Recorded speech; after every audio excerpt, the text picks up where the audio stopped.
The unit is sent directly by TangZu for my regional review tour. They said it is for me to keep, but per usual, I will try my best to deliver my honest review on the product. Thank you TangZu for the opportunity and providing the Wukong. I wrote this before I shot any content of the Wukong, so if there are no unboxing footage, it is because the Wukong comes in a rather large wooden box and it does not really fit my desk. There is a sigil on the front with a gold hinges on the back. There are no latching mechanism, the box is held with magnets towards the front. Inside, you will be greeted with 3 types of exclusive eartips included with the Wukong. One of those are their latest eartips, the Sancai Noble, with metal inserts. In the middle, there are also the IEMs themselves. To access the compartment below, use the pull tab on the right side. The compartment contains a carry case that is similar to other TangZu IEMs with more Sancai eartips. Opening up the included case reveals the included flash acoustic cable. Due to its high driver count, the Wukong is definitely on the larger side. However, the design is slightly understated, so it probably won't attract too much attention. I really like the finishing on the shell. Quick fun fact, I actually didn't know that it was made of titanium until a co-worker mentioned it. While it is on the larger side, I am quite surprised to find them fit rather nicely in my ears. Perhaps the tall structure can be quite uncomfortable after a while, but I guess it all depends on which ear tips you are using. On smaller ears, the Wukong might have some difficulties fitting in, but if you have medium to large ears, they will probably fit just fine. I personally would love to see more compact design in the future, so it can fit a lot of ears as good as 64 Audio's IEMs.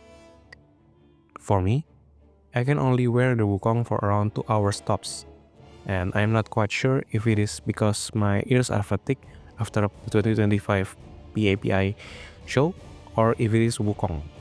Maybe it could be a combination of both, but perhaps the often overlooked variable for comfort is the sound.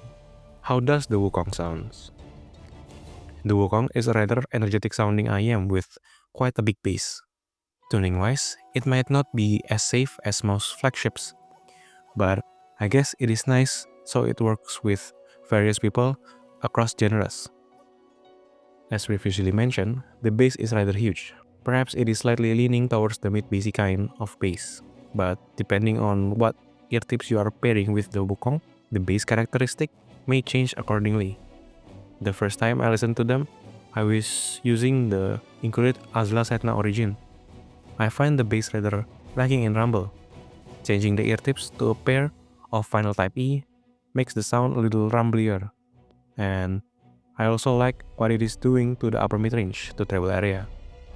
But what I would pair with the Wukong is perhaps a pair of Elatec Baroques, as the bass feels a lot more balanced with a little more texturing on the upper mid-range to treble area. It seems like the separation is also nicer when combined with the Baroques. Back to how the Wukong sounds. I like how the bass still comes out clean, well textured and well separated, even with the rather big emphasis. That, combined with the bass dynamics, made the Wukong suitable across genres. The decay also feels nice, creating some sense of grandness in the presentation. Per usual, the mids are separated between upper mid-range and lower mid-range. Usually, somewhere in the mid-range is where the vocals, instruments, and many other sounds reside. The lower mid-range is where the lower pitch sounds lives, while the upper mid-range is where the higher pitch sounds lives. The Monkey King seems to have a slightly recessed lower mids. This results in the Monkey King presentation to have a slightly thicker body with a little sense of space for some vocals or instruments in the lower mid-range. Pairing the Wukong with either the included Senna Origin or other ear tips that tends to boost the mid-range could result in a sweeter vocals. Which brings us to the upper mid-range. The upper mid-range is on the energetic side.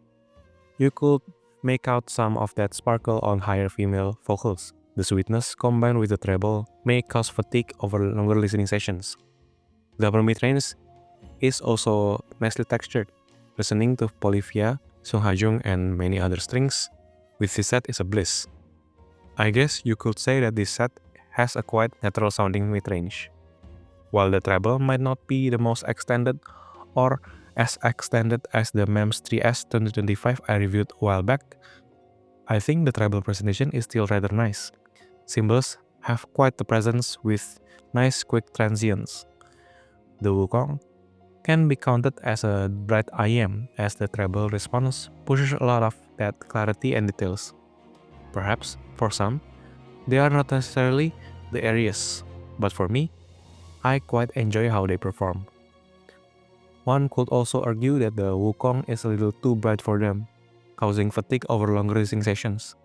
For me, they are just at the borderline of being too bright for my taste. But I think, with how the rest of the frequencies are, it is nice to have a little brilliance on the top end.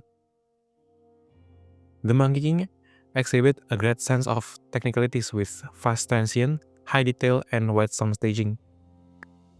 One could argue that it is not as wide as the other IEMs such as the MEMS 3X 2025 I reviewed earlier, but what is also special with the Monkey King is the perceived height on the imaging.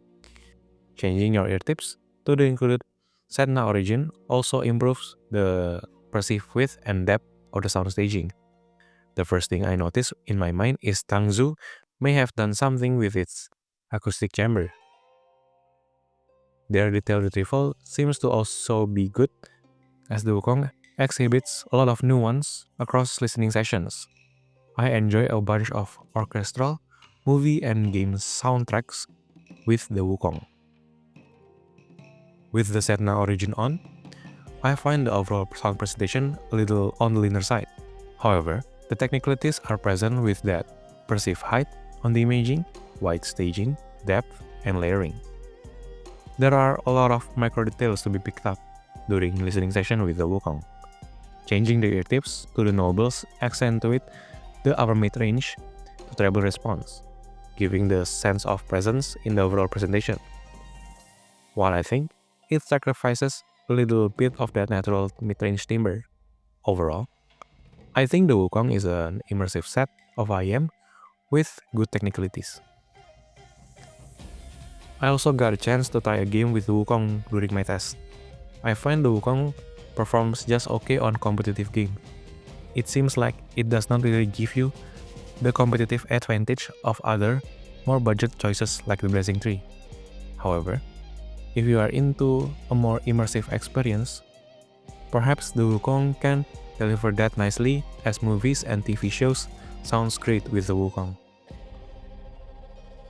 Icelab Spectrumica is another interesting entry in the boutique IEM scene.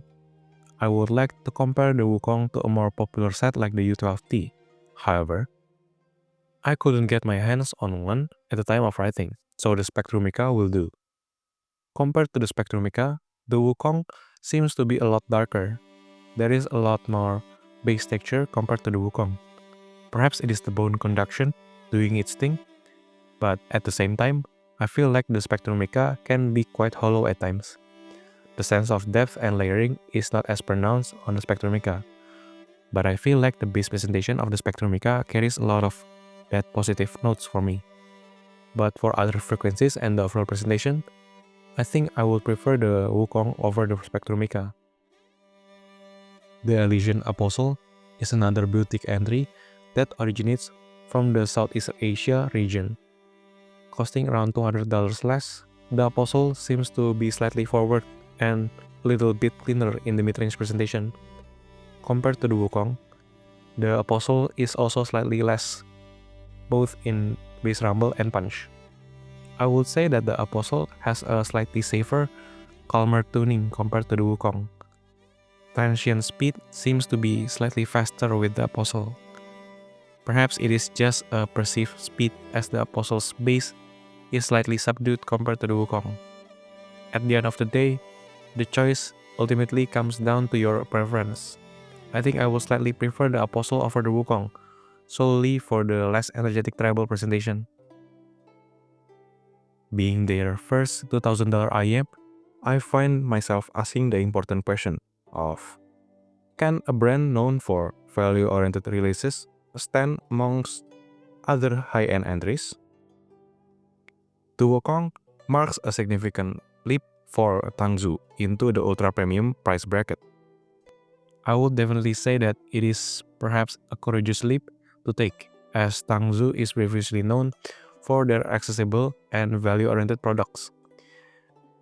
The good news is that the Wukong holds its own, delivering a confident, well-executed tuning that would compete against other flagship and boutique entries in the market.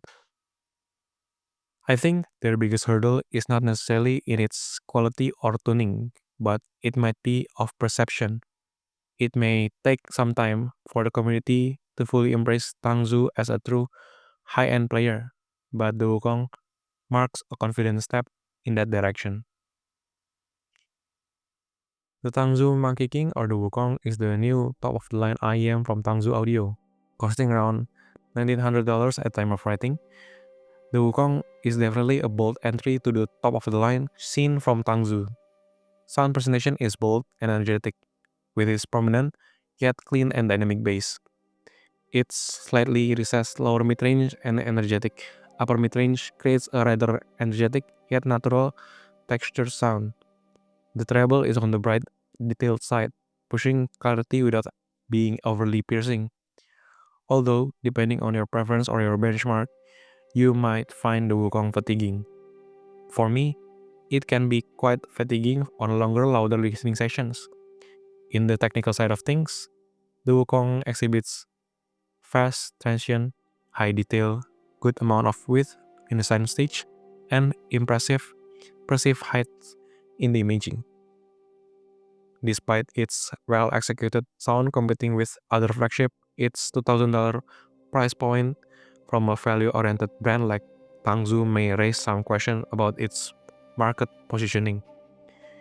It could just need a little more time for people to get used to it, or perhaps TangZu will need to work a little bit harder to shift their brand perception. Either way, I think this truly is a bold first step from TangZu. As for the ratings, I give the Wukong an A- for tonality and an A for technicalities. Huge thank to TangZu for providing the unit for our tour. Thank you for the opportunity to coordinate such a tour and for the opportunity to review the Wukong. How about you? Have you tried the Wukong? What are your thoughts on them? Have you tried other IEMs in the price range? Let me know in the comment section down below. Thank you all for watching and have a great day.